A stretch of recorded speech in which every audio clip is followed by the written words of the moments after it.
नमस्कार, सुप्रभात, स्वागत, अभिनंदन आप सभी का बारिश की सुंदर फुहारों के साथ। ये रिमझिम मन को कितना प्रफुल्लित करता है और आनंदित कर देता है।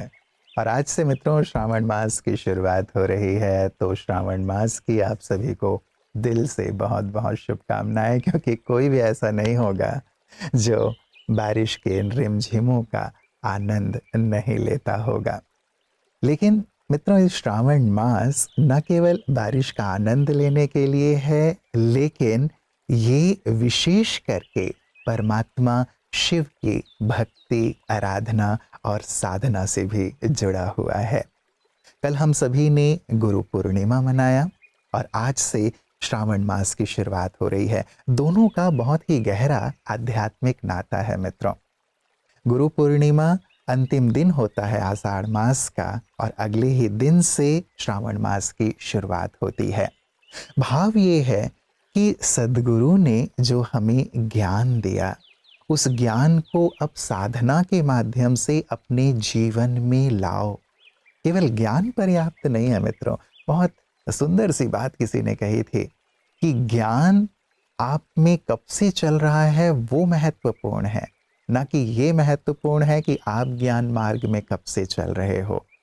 ज्ञान हमारे पास बहुत हो सकता है, हम ज्ञान दूसरों को दे भी सकते हैं, जो हम करते भी हैं, लेकिन ज्ञान हमारे अंदर चले, अर्थात हमारा जीवन बन जाए, हमारा आचरण बन जाए, वो महत्वपूर्ण बात है मित्रों। तो ये श्रावण मास उसी के लिए है कि गुरु से जो ज्ञान प्राप्त किया वो हमारे जीवन में उतरता चले, तभी तो हम प्रकाश की ओर चल पाएंगे, हमारे जीवन में सद्गति को प्राप्त कर पाएंगे।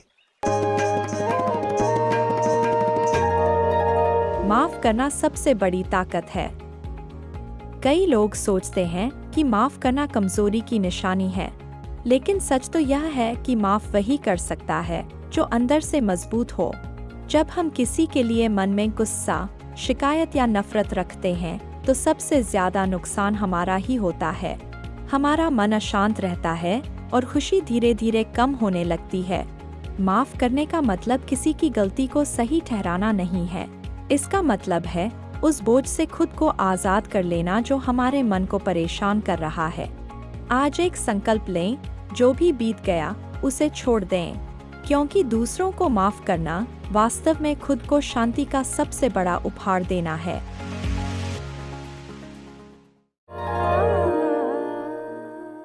मित्रों, स्वामी दयानंद सरस्वती ने अपने गुरु से ज्ञान लिया और काशी में गए, भाषण किया, लाखों लोगों ने वाहवाही की, लेकिन किसी ने शिष्यत्व स्वीकार नहीं किया।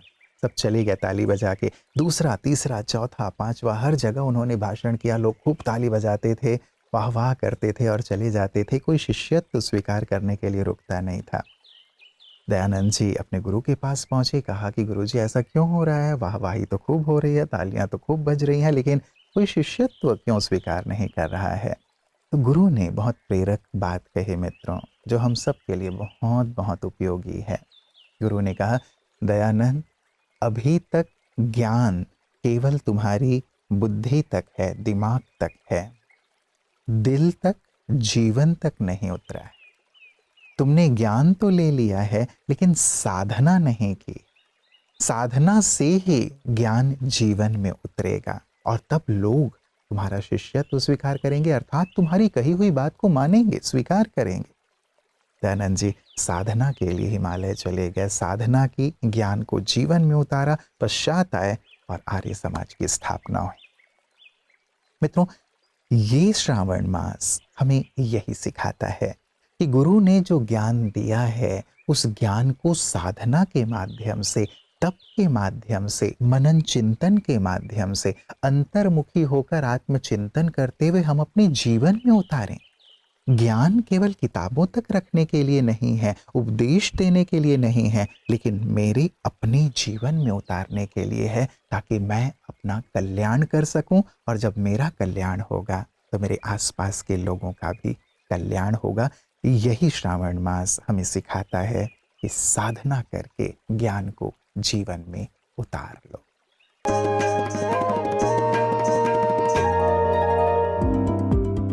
आइए सेहत में जानते हैं स्क्रीन से आँखों की सुरक्षा। आजकल घंटों मोबाइल, लैपटॉप और टीवी देखने से आँखों पर काफी दबाव पड़ता है। इससे आँखों में थकान, जलन, सूखापन और सिर दर्द जैसी समस्याएं हो सकती है। अपनी आँखों को आराम देने के लिए हर 20 मिनट बाद 20 सेकंड के लिए लगभग 20 फीट दूर किसी वस्तु को देखें। साथ ही बार बार पलकें झपकाएं ताकि आँखों में प्राकृतिक नमी बनी रहे। स्क्रीन की ब्राइटनेस कमरे की रोशनी के अनुसार रखें और बहुत अंधेरे में स्क्रीन देखने से बचें। यदि लंबे समय तक कंप्यूटर पर काम करते हैं तो बीच बीच में 2-3 मिनट का छोटा ब्रेक अवश्य लें। राजयोग मेडिटेशन भी आँखों और मन दोनों को आराम देता है। 1 मिनट के लिए आंखें बंद करके स्वयं को एक शांत, प्रकाशमय आत्मा अनुभव करें। जब मन शांत होता है तो शरीर की थकान भी कम होने लगती है। संसार से अलग कैसे हम अपने आप को श्रेष्ठता की ओर लिए चल सकते हैं। संसार में सफलता का एक अलग उदाहरण या परिभाषा है, लेकिन वास्तव में सत्य, ज्ञान और योग हमें सफलता और जीवन की सार्थकता की एक अलग परिभाषा देता है। और जब हम इस परिभाषा को समझ पाते हैं योग के माध्यम से, आत्मज्ञान के माध्यम से, तो न केवल अंतर प्रकाशित हो जाता है, बल्कि हम जीवन में भी संपूर्ण सफलता का आनंद ले पाते हैं। यही वास्तव में सच्चा ज्ञान है मित्रों, जिसे इस श्रावण मास में जरूर जानने का प्रयास रखिएगा। ओम शांति। मेरा नाम अंजलि अरोड़ा है। मैं मुंबई से हूँ और मैं बॉलीवुड इंडस्ट्रीज में काम करती हूँ। मैंने सीरियल्स किए हैं जैसे कि शक्तिमान, बंधन, आंगन, कश्मीर आजकल, जहन्नुम से वापसी, हैप्पी होम, नरगिस, कल्पना, इधर कमाल उधर धमाल, नव्या स्टार प्लस पे, कलर्स पे ये प्यार न होगा कम, तेनालीरामा सब टीवी पे, क्राइम पेट्रोल की बहुत सारी स्टोरीज की हैं, सावधान इंडिया वगैरह वगैरह। अचानक कुछ सडन ऐसा हुआ 2017 में, मतलब मेरा अचानक से मेरे बेटे ने शरीर छोड़ दिया जो कि वकील था, 28 अगस्त 2017। उसके बाद बीइंग एन एजुकेटेड वुमेन और घर का एटमॉस्फेयर ऐसा, मेरा एक छोटा बेटा है और हस्बैंड है, तो हम लोग रोते नहीं थे कि एक दूसरे को स्ट्रेंथ कम ना हो। तो लेकिन अंदर घुटन तो होती थी ना, और एक माँ के लिए तो बहुत ज़्यादा बड़ी बात है ये कि बहुत, इससे बड़ी दुख की बात नहीं हो सकती कि उसका बेटा चला जाए। तो मैं सेंटर में गई, वहाँ सब जानते ही थे क्योंकि कोर्स भी पहले किया हुआ था। तो उन लोगों ने मुझे इतना प्यार दिया ना कि जैसे मतलब बहुत प्यार से और संभाला उन्होंने मुझे, और उन्होंने मुझे ज्ञान दिया कि कोर्स जबकि मैंने किया हुआ था फिर भी मेरे को वो समझ नहीं थी। उसके बाद मैं माउंट आबू आई। जब माउंट आबू में आई तो यहाँ का तो एक्सपीरियंस अमेजिंग। यहाँ तो मतलब कहते हैं ना, जब हम फोटो खिंचवाते हैं तो हम स्माइल करते हैं, लेकिन यहाँ तो हर के चेहरे पे मैंने देखा स्माइल ही स्माइल है। और किसी को भी ग्रीट करना, मतलब ओम शांति कह के इतना अच्छा फील हुआ। और मतलब मुझे इतने एक्सपीरियंसेस हुए कि मुझे लिटरली फिर मैंने दोबारा एक बार फिर कोर्स किया। एक्चुअली स्पीकिंग, ब्रह्मा कुमारीज में सबने देखा है, हमारे साथ जो लोग आए उन्होंने सबने चमत्कार, यहाँ पे जो पहली बार आए हैं उन्हें भी मिराकल्स हुए हैं, चमत्कार उन्होंने महसूस किए हैं कि यहाँ पे ब्रह्मा कुमारी सिर्फ देते ही देते हैं। और लेने में क्या लेते हैं वो? आपके विकार, क्रोध दे दो, आपके कोई भी विकार है वो दे दो उन्हें, और ले लो उनसे, शांति ले लो, ज्ञान ले लो, मतलब इतनी अच्छी बातें वो देते हैं। तो मैंने तो मतलब ये समझिए कि बस जीवन सफल हो गया। क्या बताऊं आपको। Thank you. जो बुरी आदतें मेरे परिवार को, समाज को, मेरे संगठन को दुख देते हैं, कष्ट देते हैं, ऐसी बुरी आदतों से मुझे खुद को मुक्त रखना है, उनका व्रत लेना है, ये संकल्प ज़रूर लीजिएगा। चाहे वो क्रोध करने का हो, धूम्रपान करने का हो, अन्य व्यसनों का हो, किसी और बुराई का हो जो मेरे अंदर है और वो औरों को तकलीफ देता है। व्रत बुराइयों का लें मित्रों। जैसे हम धतूरा चढ़ाते हैं परमात्मा शिव पे, आप भी अपनी बुराई रूपी धतूरा को चढ़ा दीजिएगा। अक का फूल चढ़ाते हैं जिसमें कोई खुशबू नहीं होती, हम भी अपनी उस बुराई रूपी अक के फूल को, धतूरा को परमात्मा शिव पर अर्पित करने का संकल्प लें। और उपवास का भाव ये है मित्रों कि हम अपना वास ऊपर रखें, परमात्मा के पास रखें। मेरा मन, मेरा चित्त उसके समीप रहे, उसकी याद में रहे, इसे उपवास कहते हैं। तो इस व्रत और उपवास को श्रावण मास में करने का संकल्प रखिएगा। आप पूरे मास सुंदर साधना करते हुए आलोकित हो जाएंगे, प्रकाशित हो जाएंगे।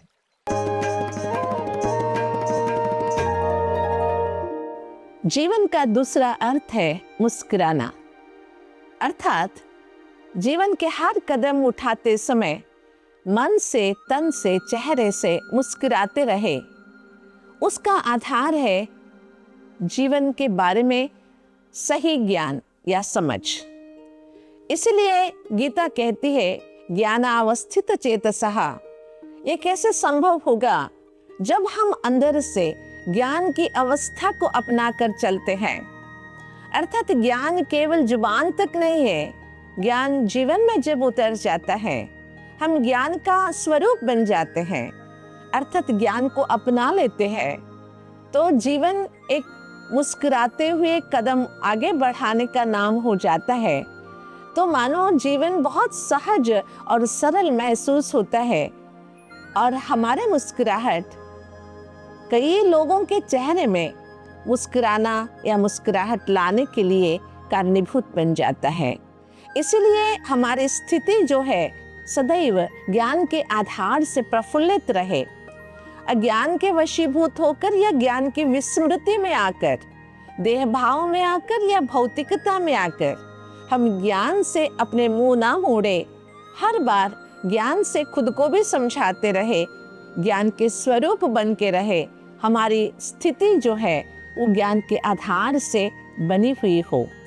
अज्ञान जब आ जाता है तो मानो अंधेरा छा जाता है। जैसे लाइट चला गया तो एकदम से अंधेरा होने से हम उलझन में पड़ जाते हैं, कहाँ क्या रखा है ना। इसी तरह जीवन के भी अगर ज्ञान से हम वंचित रह गए तो दुखी होना पड़ता है। तो चलिए ज्ञान स्वरूप बनकर जीवन का आनंद लेंगे। इस श्रावण मास में एक और चीज कर लें, एक कदम और आगे बढ़ें कि अपने मन को ही शिवालय बना लें। अपने मन मंदिर में ही परमात्मा शिव को स्थापित कर लें।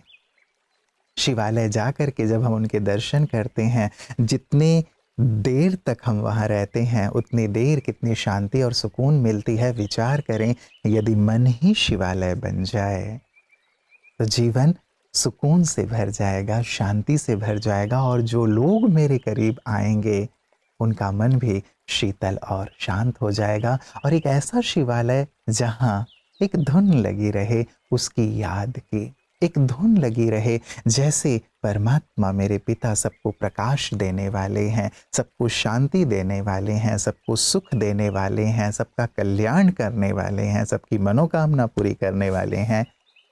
मैं भी तो उनकी संतान हूँ, तो मैं भी उनके समान ऐसा ही बन जाऊं ताकि मेरे माध्यम से भी सबको वही प्राप्त होता रहे जो परमात्मा पिता से प्राप्त होता है। वास्तव में सच्चे रूप से श्रावण मास को मनाना और गुरु पूर्णिमा मनाना यही होगा मित्रों। तो गहराई से इस पर चिंतन कीजिएगा। एक बार पुनः आप सभी को गुरु पूर्णिमा और साथ ही श्रावण मास की बहुत बहुत मंगल कामनाएं। ये पूरा ही मास आपके लिए बहुत बहुत मंगलमय हो, साधनामय हो, तपमय हो, आपकी मनोकामनाओं को पूर्ण करने वाला हो, यही दिल की हृदय से शुभकामनाएं हैं। नमस्कार। ओम शांति।